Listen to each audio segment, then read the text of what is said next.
you know, this is the second time around for me. It's better the second time. Isn't that, I mean, just feel that. Doesn't that represent, I mean, doesn't it make you think of a warm summer day that you don't have anything to do and you can go sit in the grass and make dandelion chains and, you know, isn't that evokes something. And it really evokes the flow of life that you and I knew very well when we were young. We were not separate from the flow of life. We lived in our innocence. And then slowly and surely, we took on this storyteller in our head, and we became a human doing rather than a human being. And what we're exploring today is how we can enter the flow again, no matter what is happening in our lives. And so I want to share with you, I do a retreat in Hawaii every year, and this wonderful group of women, we came together and we have a talk on the phone beforehand, because these are people from, you know, Europe and all over the United States. And so we connect on the phone so people can kind of get to know one another. And what just popped out of my mouth in that talk is, well, the theme of the retreat is all is welcome here. That's the flow. You know, all is welcome here. And it was just amazing to travel for a week with all of these women and to have that energy be there, that everybody that was there was welcome. They were a necessary part of the whole, and every single part of everybody that was there was a necessary part of the whole. So it opened things up, and we laughed and we cried, and we're still all in contact, you know, with one another because the connection was so deep. Well, on the third day of the retreat, one of the women said, you know, when you say all is welcome here, what I hear is all is well. Come here. Isn't that brilliant? And isn't that talking about the flow? All is well, come here. That's not the kind of mind we live in all the time, is it? Oh my God, I've got to lose weight, you know, or my mate has to change, or oh, the world economy, oh my goodness, oh dear me, you know, what is that going to mean? I mean, the whole vote in Greece next week, you know, and if that doesn't go, I mean, that means that then that domino effect, and oh my God, and it's going to end up, and I'm going to end up homeless, says the mind. You know, I mean, you can do really wild, crazy things like that. Feel the energy of all is not well. Whether it's the shape of our body, the state of our emotions, what our mate is like, what the world is like, what the Republicans are doing, what the Democrats are doing. Feel the all is not well energy. Now feel all is well. Come here. Can you feel the difference? There's a heck of a lot of difference. And yet we are so conditioned to the all is not well. We're little problem factories. And we get one fixed and another one pops up. Is that not true? And so the question is, can we live from all is well, come here? I mean, we say it every Sunday. Wherever I am, God is, and all is well. How much do you remember that during the week?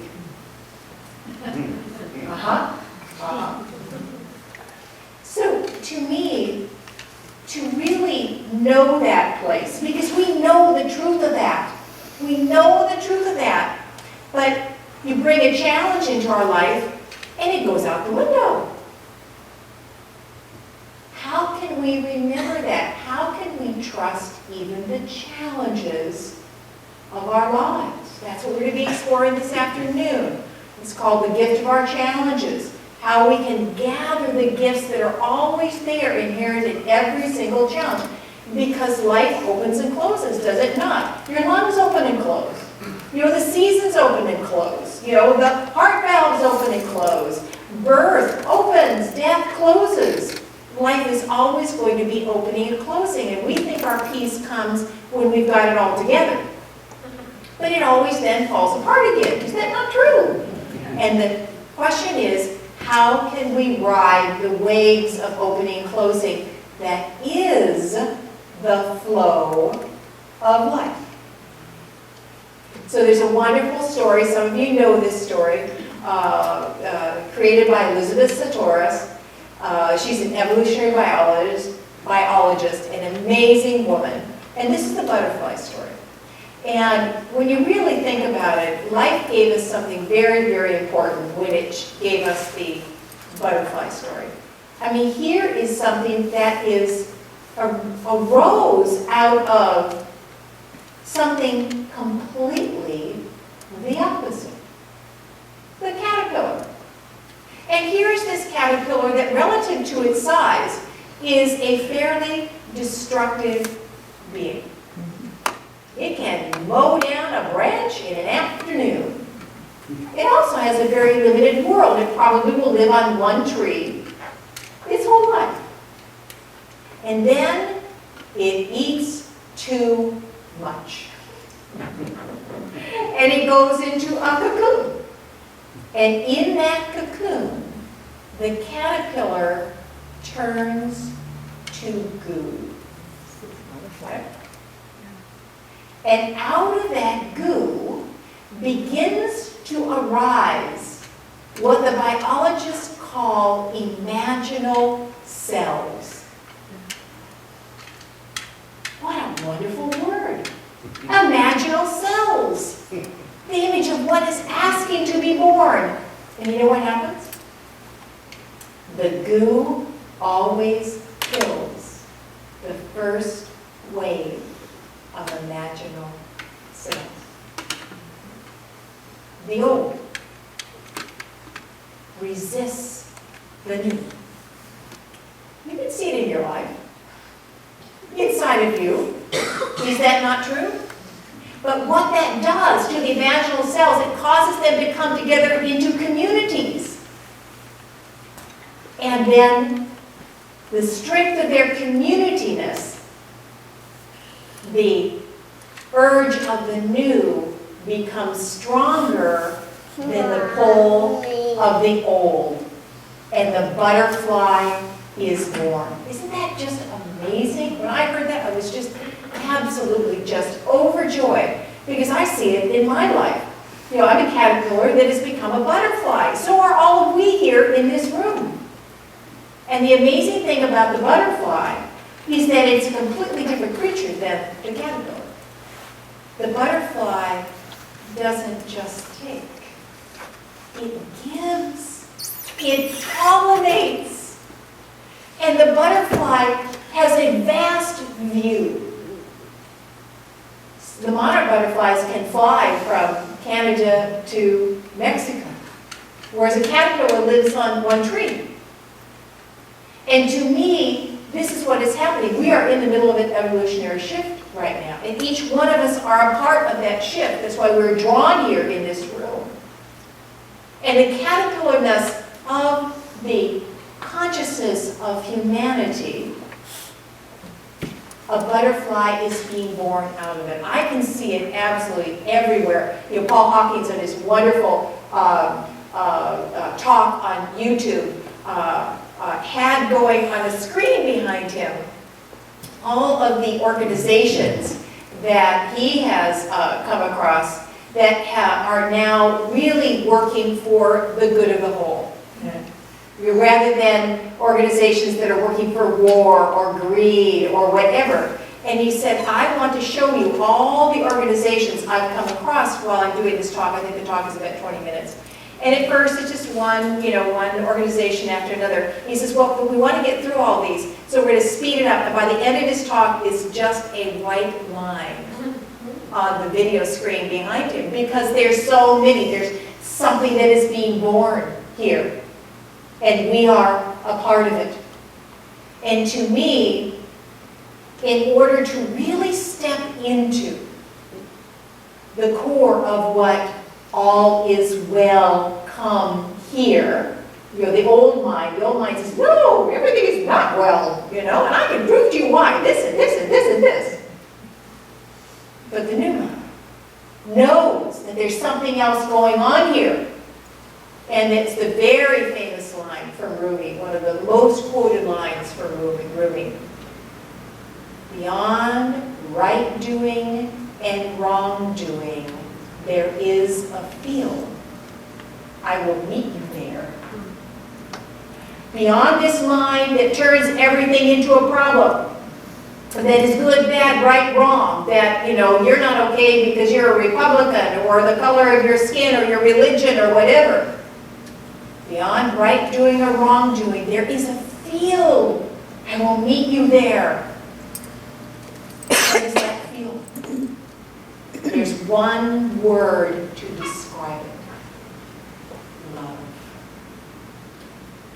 All the great mystics of the world, they say that when they move beyond, they're cracked open beyond that right doing and wrong doing place, they all describe it with the words light and love. It's what happened to me in the early 70s. I had been fasting for 2 weeks, and I was sitting by a lake in the fall, and everything was golden, it was beautiful, and all of a sudden it just opened up. And I just saw love pouring from everything. There's a wonderful teacher called Adi Ashanti, who is the teacher I respect the most. And he was going to get to enlightenment. And he built a little tiny hut in his backyard, and by God, when he and his dad finally, tore down the hut, they saved the board right in front of him because it was so tiny. When he got frustrated because, by God, he wasn't going to enlightenment, he would hit his head against the board. And one day, he became fully defeated. And he said, I was so defeated, I wasn't even feeling despair. I just gave up. And he said, I can remember having the thought, well, what am I going to do the rest of my life now that I can't get enlightened? He can't go to the field. And all of a sudden, his heart started to expand. And it got so big, he couldn't stay in the hut anymore. And he walks outside, and he says, everything was love. And then he heard a voice, which he said was really weird for him because he doesn't hear voices, saying, I am that which has loved you your whole life. Beyond right doing and wrong doing, there is a field. I will meet you there. I want to share with you a wonderful healing that came into my life and many people's lives. My dear friend Vaughn, who was part of my Thursday morning group.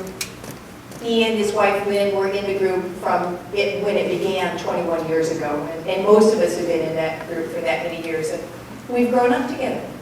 Or I would say we've grown into life together.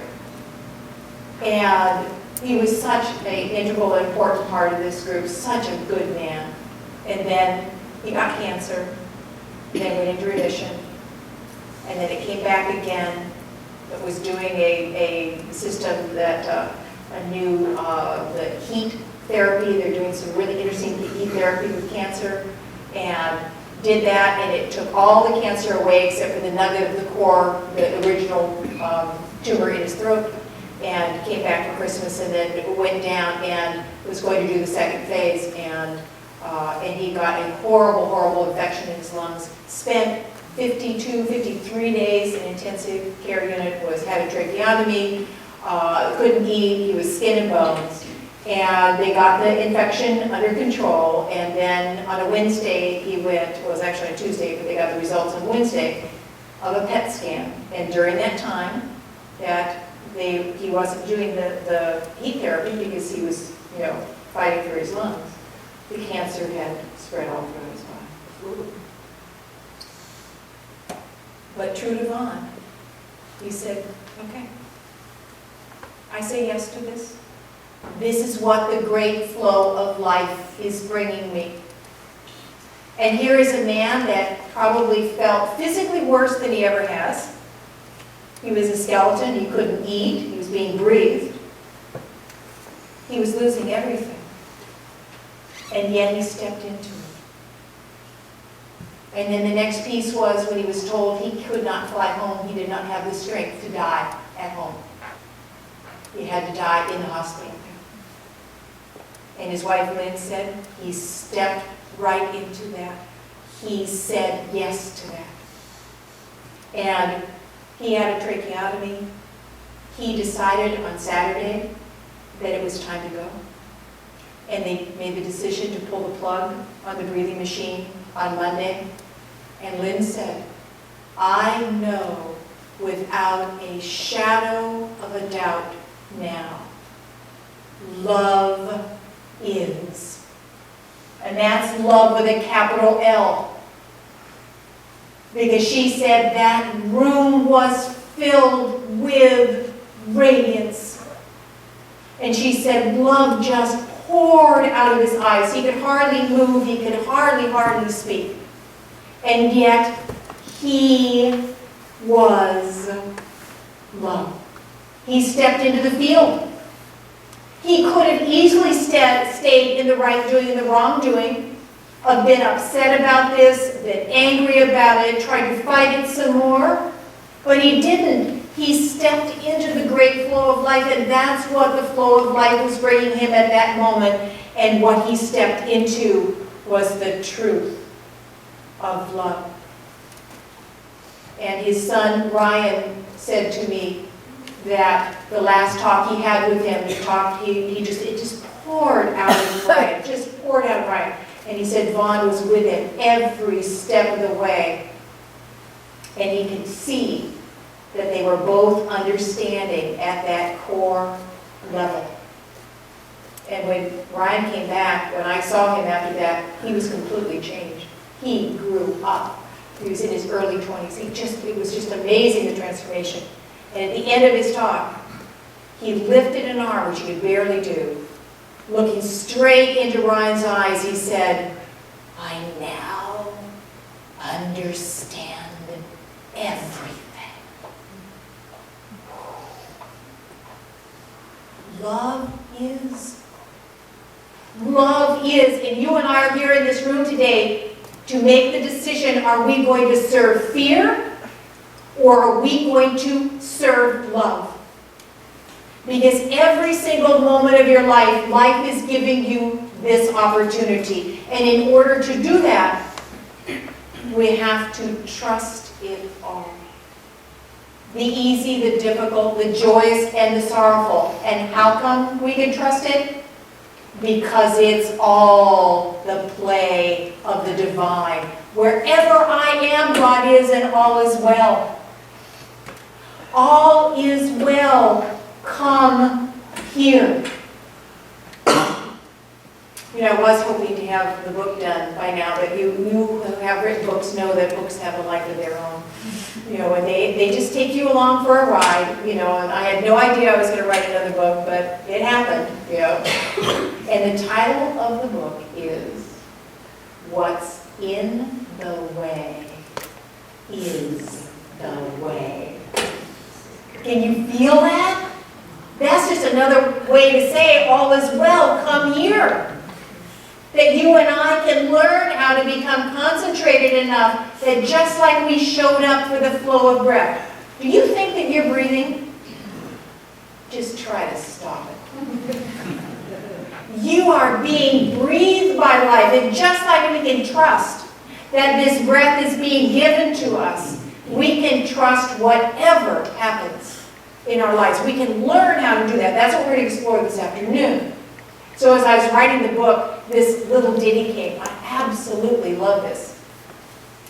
Life is a setup to bring up what has been bound up, so it can open up to be freed up, so you can show up for life. Isn't that just exquisite? Life is a setup. In other words, life puts you in situations to help you to see what inside of you has forgotten that all is well. Come here. Life is a setup to bring up what has been bound up. It puts you in situations to help you to see your fear-based mind. Most people think they are their fear-based mind. You are not your fear-based mind. You are the space of love that it is all happening in. In fact, what's the thing for fear? Fake evidence appearing as real, F-E-A-R. That we are here in this room to say, you know what? I have a choice to make. And the choice is, I am going to show up for the great flow of life, or I'm going to resist it. I am going to remember that all is well, come here, and there's something that's smarter than me that's in charge of my life, especially the challenges. For it is in the challenges that the gifts are embedded. That's why in all of our myths, the hero, when he goes to get the Holy Grail or whatever, I mean, you know, he goes through horrendous things. And so we say, oh God, I'm doing something wrong. Or God fell asleep on the job. Or they did something wrong. Instead, we are saying, I choose to step into this just like Vaughn did. And amazing things begin to happen. You have to learn to eat your fear. We'll talk about that this afternoon. Because fear is the unconsciousness of humanity. All you have to do is to see the byproducts of fear is look at the evening news. But know that you and I are a part of the healing that is happening on this planet, and we can discover over and over again how to choose love, to serve love rather than to serve fear. And you'll get lots of opportunities, but it's all for you. So I was in the office that I put my stuff in when I came. On the wall, there's this wonderful quote, and it talks about the trickster, which is, you know, in the Indian world, they absolutely honor Coyote, the trickster, because they understand that it comes to shake you loose from your old way of seeing things, so you can open up and become the butterfly. And this is part of that quote. I rejoice in the presence of the trickster in a barren land of closed thought. Does that make sense? I rejoice in the presence of a trickster when my mind is caught in fear, is another way to say it. For quite apart from being the bringer of death and destruction, he is in fact a catalyst for life and salvation. What would it be like if you trusted the challenges of your life? What would it be like? You will become a healing presence in the world. And so I end with a wonderful quote. I put this in my first book. I absolutely love it. It's a poem by Wendell-Berry, who is just an amazing, amazing man. And he's speaking directly to what we are speaking here today. In the dark of the moon, in the dead of night, in the dead of winter, in flying snow, the world in danger, families dying, wars spreading, I walk the rocky hillside planting clover. In other words, with all of these challenges, he says, choose love. Choose love. And walk that rocky hillside in the breaking down of the old world of fear. Yes, it's rocky right now, but we can trust it. And we can plant clover. Thank you. Namaste.